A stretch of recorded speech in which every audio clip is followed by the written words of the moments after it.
I don't know what else the Lakers can do.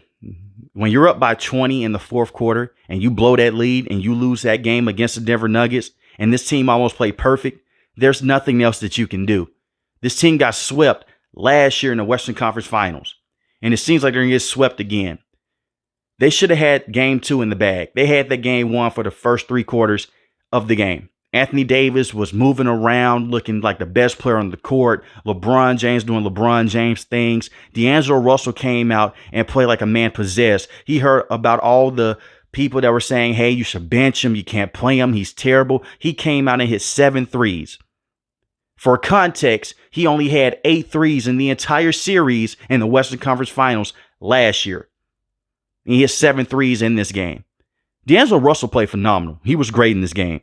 23 points, 3 rebounds, 6 assists, 8 from 16 from the field, 7 of 11 from 3. It's not going to get better than that. I don't see him doing that again in this series, but I can see him being a very good player moving forward in this series for the next 2 to 3 games, or how many games are left before the Lakers eventually do lose a series, because I do not believe that they can come back and win. This Denver Nuggets team is just simply amazing with Jamal Murray, Nikola Jokic. Nikola Jokic is one of the best players. Some would say is the best player in the NBA. But Anthony Davis was controlling him throughout the first 3 quarters, and Anthony Davis was scoring the basketball. He looked like the best player on the court. He had 32 points, 11 rebounds, and 2 assists. He was 14 of 19 from the field. We've seen Anthony Davis in the past be very passive. For the first 2 games in this series, he's been very aggressive. The same with LeBron James. That duo alone has combined for 117 points in the first 2 games. And they have shot 58% from the field. It's the outsiders with this team. Yes, D'Angelo Russell had a bad game 1, but in game 2, I just told you he was very good in this game. Austin Reeves hasn't done much, but Rui Hachimura has been a major letdown. He can't play defense. He's not targeting the rim enough. When you look at Rui Hachimura numbers, I believe that he's betting on himself and he's betting under every single time. Jonte Porter just got banned from the NBA with the Toronto Raptors. When I look at Rui Hachimura, he has done nothing in this series so far. And this is a guy that has all the potential to shoot the mid-range, put pressure on the basket. If he can just go out there and get 10 to 15 points, that would definitely help out this team. Or at least just go out there and switch on the defensive side. When they're running that 2-man game with Jamal Murray and Nikola Jokic, I was looking at Rui Hachimura in the fourth quarter. He was not switching at all, which left for 1 to 2 things to happen. And Jamal Murray gets that free mid-range look, or he gets that 3 ball that he wants anyway, that step back 3, or he dumps the ball down to Nikola Jokic. And yes, you have Anthony Davis on him, but Rui Hachimura can swing over and help, like how he did in the Eastern Conference Finals a year ago. He hasn't been doing that. And you can say, well, Darvin Ham isn't setting him up to do that. Yes, he is. He's right there, top of the key, just swing over. When they put Aaron Gordon on Anthony Davis, and they put Nikola Jokic on Rui Hachimura, that completely messed up the entire flow of the Lakers' offense. Because at that point, Anthony Davis could not get those free looks anymore.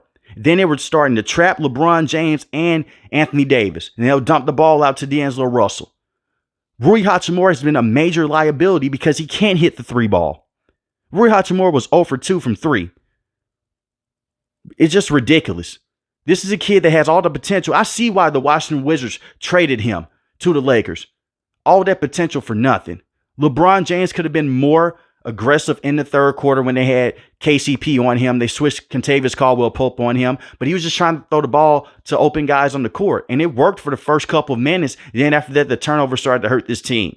I don't agree with LeBron James saying that D'Angelo Russell got hit in the face and they didn't call a foul. It was a foul, but that wasn't going to be the main reason why you lost this game. You lost this game because you could not hit shots in the fourth quarter and because you turned the basketball over, too much in this game. That's what happened in the fourth quarter. And then Nikola Jokic came alive, and then Jamal Murray was just hitting the spots. Jamal Murray had 6 points entering the fourth quarter. 6 points. He finished the game with 20 points. The man had 14 points in the fourth quarter. And Darvin Ham not once thought about trapping the man at the half court or just putting him into bad situations to where he could not get to his spots. And I do understand. When they start running that 2-man game, at that point, they're basically unstoppable because you're just going to dump the ball down to Nikola Jokic or you're just going to have Jamal Murray wide open. Then you also had Michael Porter Jr. Let's not forget about him. He had 22 points in this game and 9 rebounds. He was 6 of 10 from 3. A lot of people are not even talking about the fact that he was just explosive in the first half of this game. Jamal Murray did not look good. Michael Porter Jr. was saving them a lot. He was hitting a lot of tough contested threes. Credit to him. The defense for the Lakers in the first half looked very good. In the third quarter and the fourth quarter, not as much, especially in the fourth quarter. The thing is, the Lakers just had to switch everything. They have no choice but to play Rui Hachimura because he's such a big player and he is a very huge piece to this team. Just right now, he has not looked good at all.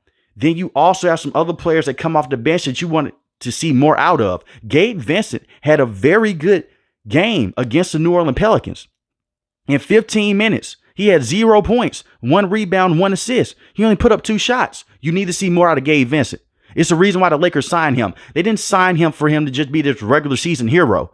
Gabe Vincent was a very good basketball player last year with the Miami Heat when they went to the conference finals and to the finals against the Denver Nuggets.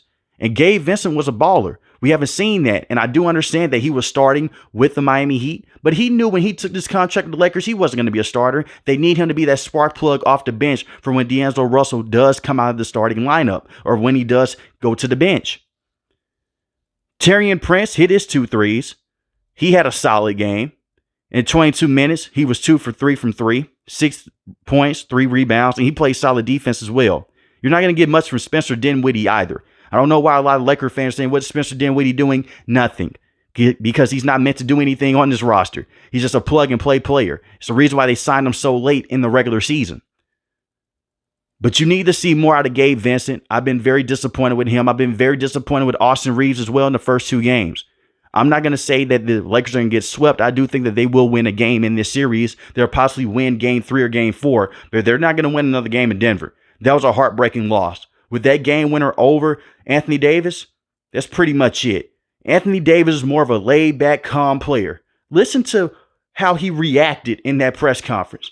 The reporter asked him, what happened? Did you get screened? He said Jamal Murray hit a shot and he just slammed the microphone down. And LeBron James is cussing in the press conference. He's upset.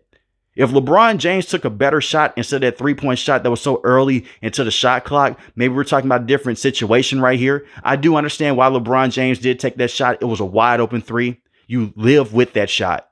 If he makes it, one of the best shooters of all time. That's what a lot of people be saying, one of the best clutch shooters of all time. Excuse me. If he misses that shot, you'll have a lot of people saying what I'm saying right now. Why would you take that shot so early in the shot clock? But it is what it is. They should have not been in that situation to begin with, though. Terrible coaching down the stretch and terrible play overall from the outsiders with this team. The role players have to step up. That was the biggest difference with this game. It wasn't the simple fact that Nikola Jokic and Jamal Murray outdueled LeBron James and Anthony Davis. It was their role players played better. Michael Porter Jr., who I do think is better than just being a role player, he stepped up in this game. Aaron Gordon had 14 points, 7 rebounds, and 3 assists, and he was playing great defense on Anthony Davis towards the end of the game. Kentavious Caldwell-Pope did not hit a single 3 in this game, but he was putting a lot of pressure on LeBron James in the third quarter. You also had Chris Braun as well, who came off the bench. Christian Braun, he had 10 points off the bench and 5 of 8 from the field. So their players gave them more production than the outsiders did with the Lakers. That's what it comes down to. In a matchup like this, you have to go out there and win that game because the Nuggets have so much depth. And when those key pieces are off, like how Jamal Murray was, you have to capitalize on that. The Lakers took their foot off the gas and they paid for it. And I see them losing the series 4-1. I do think that they'll get a win.